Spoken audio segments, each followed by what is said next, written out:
Today we'll be talking to you about technology, the problems, and the solutions to fix our addiction. We all use technology. Students are using technology all around campus, not paying attention to their surroundings because they're too focused on what's on their phone in front of them. Little kids are using technology to stay quiet and calm in restaurants.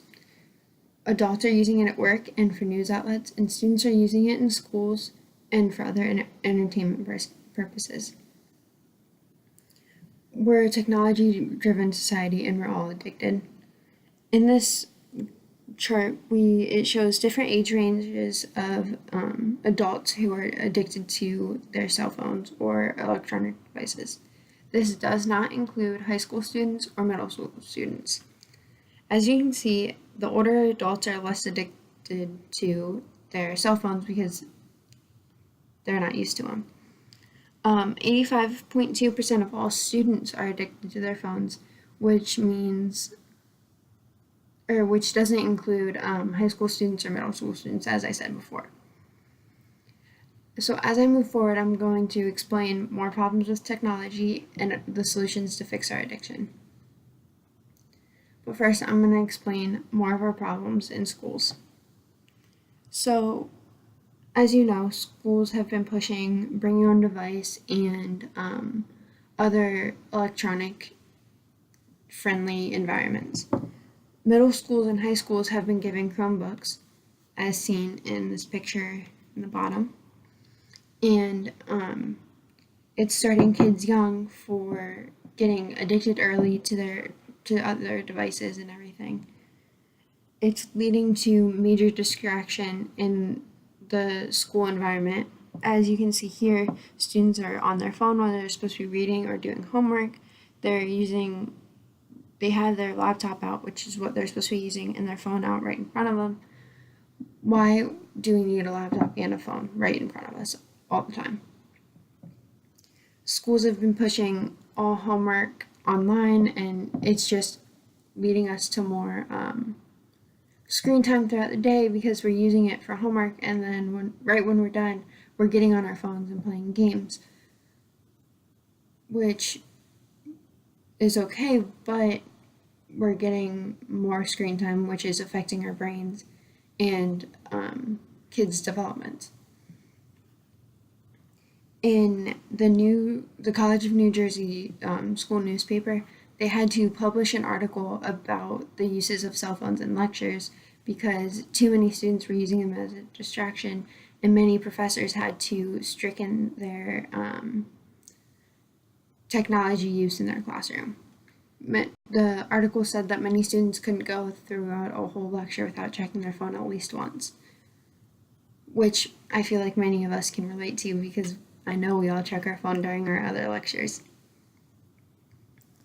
And cell phones aren't the only being distractions for us, they're also being a social barrier. They're interfering with our social life and the way we communicate with people.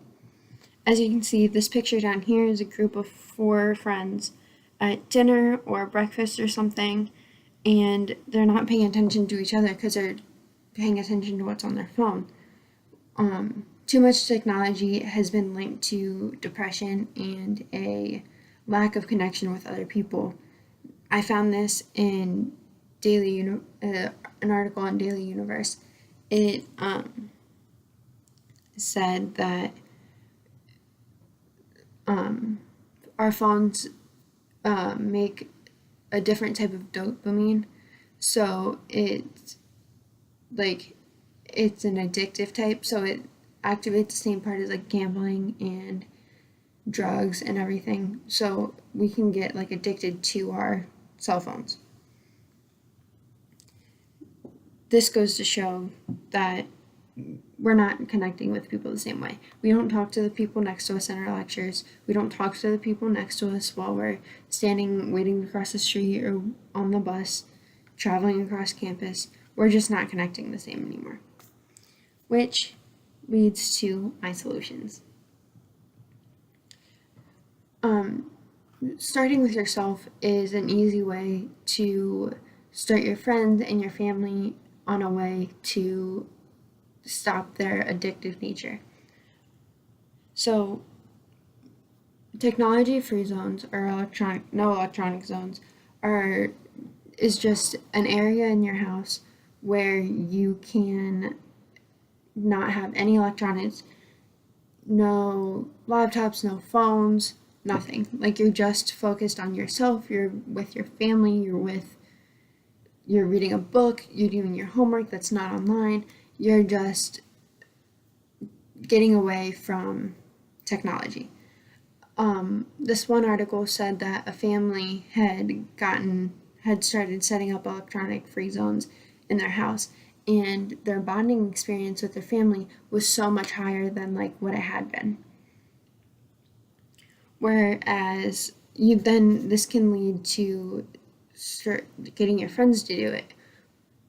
Instead of being like this picture, we can all put our phones in our basket when we're hanging out with our friends. We can put our phones down and actually have a real conversation with someone. We can pick up on their social cues again.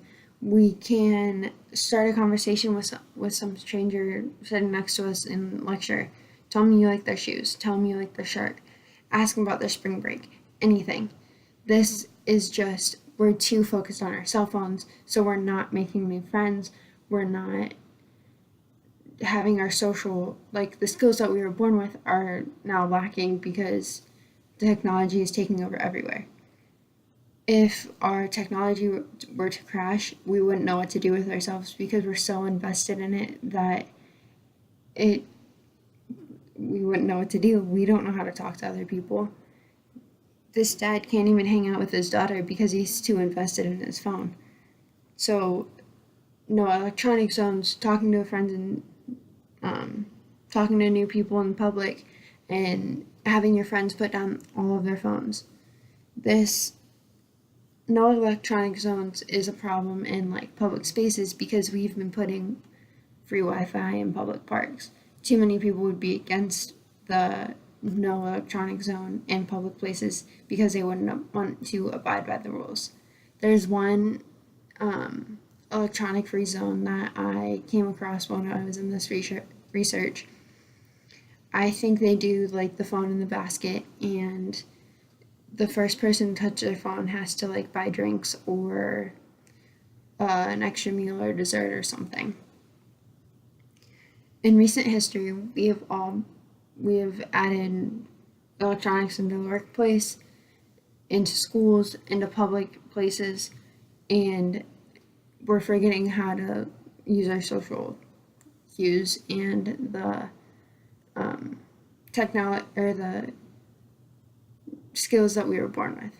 We don't know how to use them anymore. Putting down your phone and starting your day without electronics, or talking to someone next to you and making new friends, can really like change the way you view life, and it can limit our depression, which this society now has depression everywhere, and there's a linkage to our cell phones.